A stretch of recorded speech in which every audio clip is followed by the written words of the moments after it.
I'd like to start just by thanking our fans again for the turnout Saturday night. Tremendous atmosphere. Our players certainly appreciate that, as do the coaches and myself. You know, tale of two halves, certainly. You look at the film, some really good things we did in that game, and then certainly some things that are not up to our standards, things that we have to improve on. So it was an honest assessment. We're going to lean into the things we've done well for 2 weeks and continue to make the corrections and improvements more quickly on the things that need addressed. But certainly some areas where we have to be better, where we have to get healthy, and then some areas that we can build on and grow from. There were certain positions that played better than last week, certain individuals that played better. There were certain units that played better. Thought we ran the ball a little better. Thought our pride coverage was what it needs to be. It's got to continue throughout the year. We put some drives together that were balanced in that first half, spread the ball around. We were better in the red zone, not where we need to be yet. We blocked better in the perimeter early, which helped us spread the ball around. The takeaways, critical in that first half. So having the, finishing the half with the ball and points, you'd like to have touchdowns, but that's back-to-back weeks where we get some points. We don't give them the opportunity to do something before the half. But, the second half, it was a compounded issue. We weren't able to drive the ball. We weren't able to get a first down.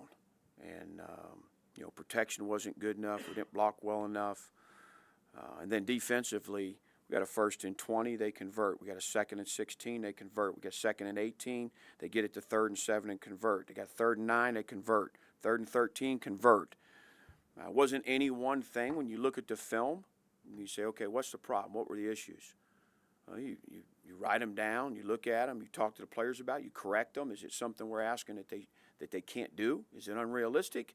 Do we got to execute better? Do we got to teach it better? So you dive into all that to make those improvements. And I'm not taking anything away from their quarterback or their team. It's a pretty good football team that we lost to.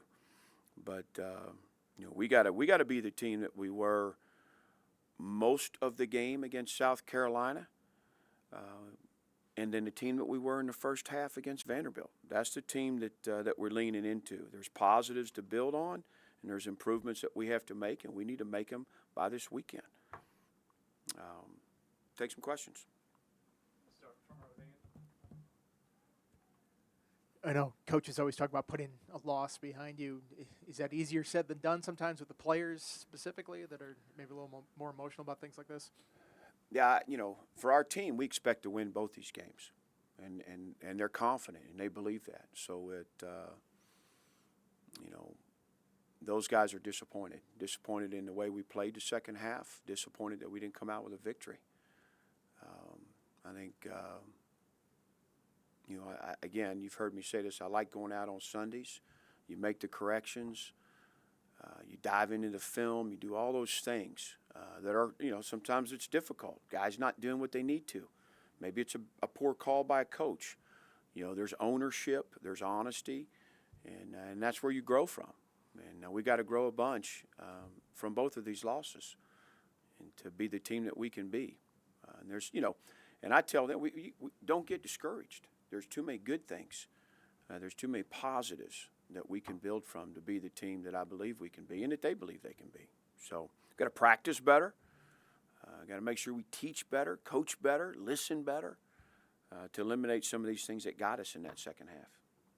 And we got to get healthy. Brent, what did you sense in the team's mindset, their attitude after the game, and has that changed in the walkthrough practice Sunday and leading into early this week? Yeah, that's kind of what I was just saying. I think going out on Sundays, it helps get it behind them. They own it. They see what went wrong. It's coached through. It's talked about. Questions are answered. And it gives you a pathway forward. And then you start working on the next group because there's not much time. It's 6 days. Certain things are going to carry over that you have to improve on regardless of who you're playing. And then certain things you got to get ready for that next opponent that's different. We'll go David and then Eric. You were talking about defensively. It wasn't one thing. Did you feel like watching the film that a lot of these are things that you guys can correct and get better? That it wasn't like over the super complicated things? Yeah, those are the things that I ask as a head coach. Were we asking them too much? Was it if this then that? Are we asking things of guys that aren't realistic? Are we asking things of guys that don't have the skill set to do it? Let's make sure that what we're asking to get done is executable and and fair to ask of these players and of the scheme.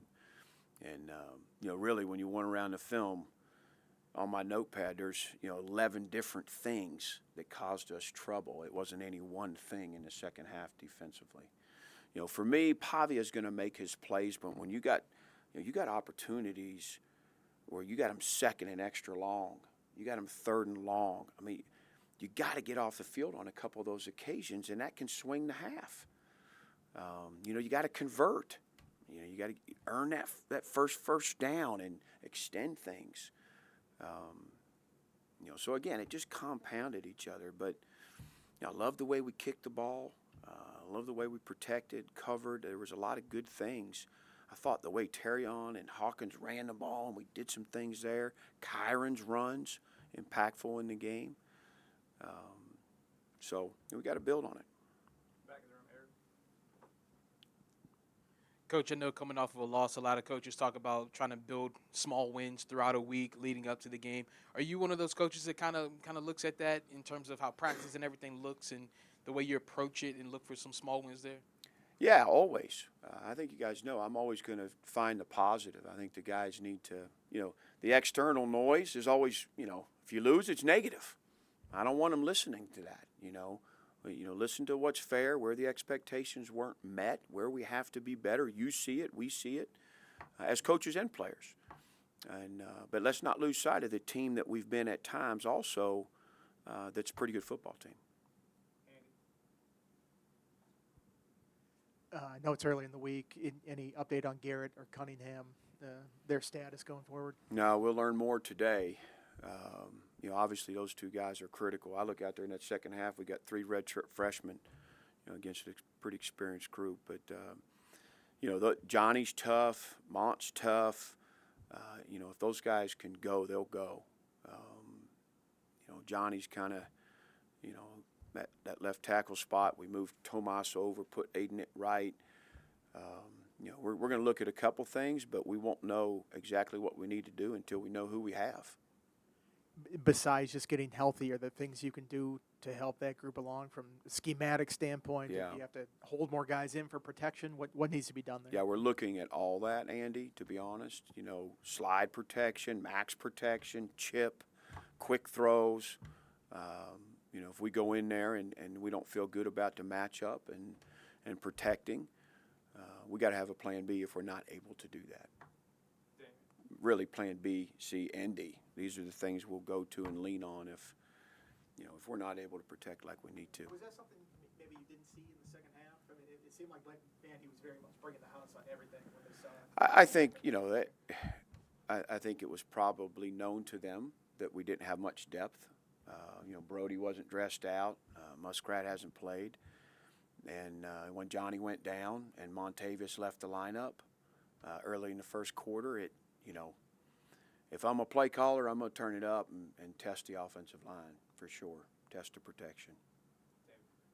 Still on the offensive line, you mentioned the second group just hasn't had the experience yet. Was it good to at least get Ricard and Lynch in there and get them some fire? Absolutely.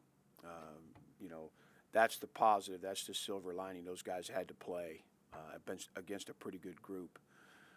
If you remember last year, Xavier Chaplin played one snap against Old Dominion. All of a sudden, Johnny Garrett, as a redshirt freshman, has to play. It was a great experience for him. Getting those guys the opportunities, I'd rather have it come in different places and at our discretion. But, those guys are growing up fast. We talked to Heath last week. Didn't get to see the field. Was that just because matchups or injuries, and do you expect him to have a role this week? Yeah, ironically, he got dinged up the day that he spoke to you guys after practice. So we didn't know for sure if he'd be able to play or not. He got a little better as the week went, but not well enough to play. When I spoke to him before the game, he said, "Coach, I'm an emergency guy if you need me," but he wasn't 100%.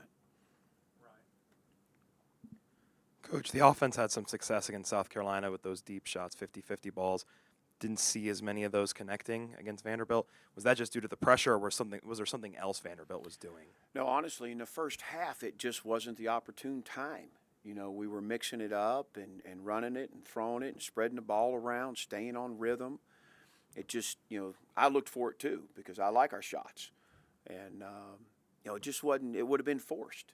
In the second half, is there a way to kind of get a few? I think we threw one and it was a PI.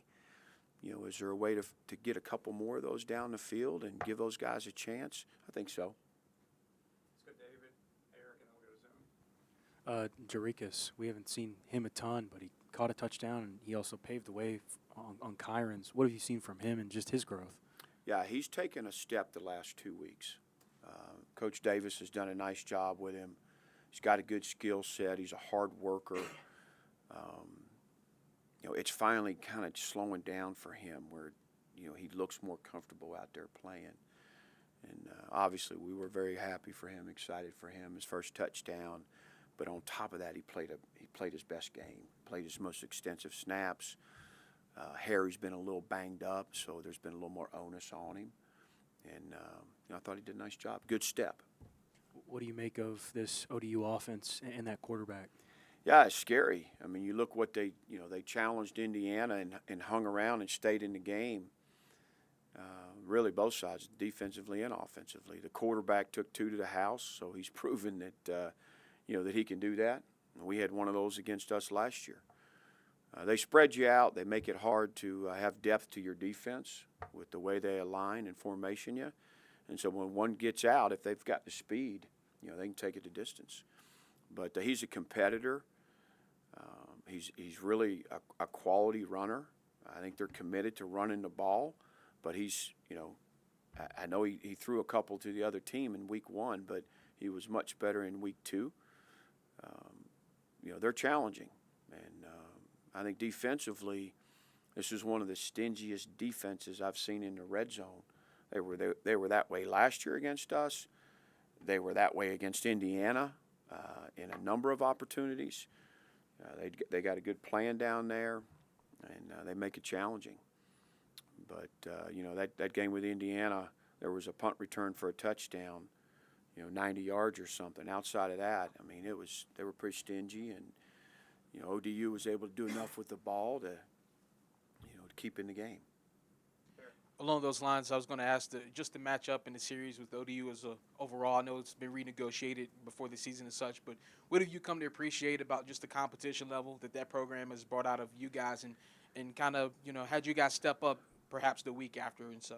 Yeah, this is a good bunch, and obviously I know, Coach Ronnie, and ton of respect. I know how these guys are coached, the type of guys he's bringing in there, his staff. I mean, they're going to be competitive. You look at their schedule throughout last year, I mean, it was a close game after a close game, and they lost more than they won. But, there were moments in our game last year where, they were giving us trouble.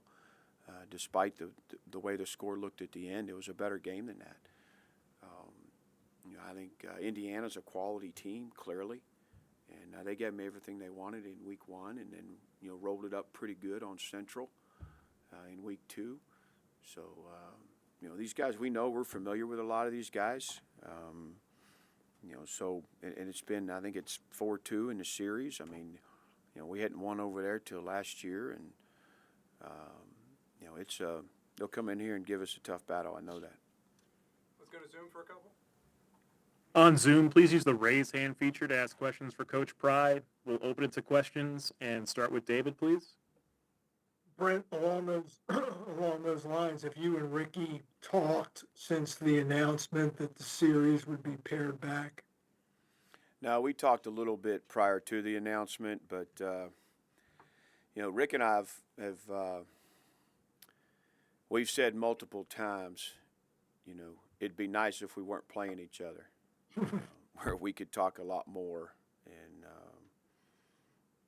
about our teams and our process and the way we do things. But with the way we've played each other pretty consistently, it hadn't allowed us to do that.